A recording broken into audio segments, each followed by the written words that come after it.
soon as you create something that somebody's in love with, they come alive. And that for me is the absolute don. It's a very small step from hairdresser to hair designer, but it's a very important one.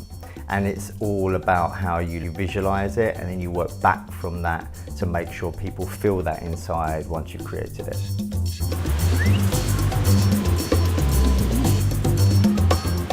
My name's Darren Fowler. I am a hair designer. I have a studio in Fitzrovia in London, which I've had for about 13 years now. Part of my job is to do that, but the other part of my job is about creating characters for film, TV and fashion. What I really love is that everybody is unique.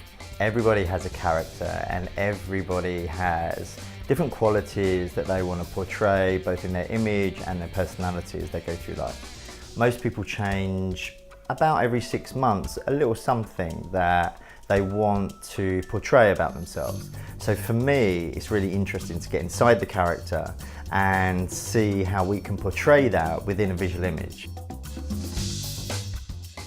All my basic tools that I pick up, I keep in here in my toolbox. I'll always have those with me, no matter where I go. But when I create something, I create it from here. And that's the difference, is being able to visualize something and really feel it, and then create it.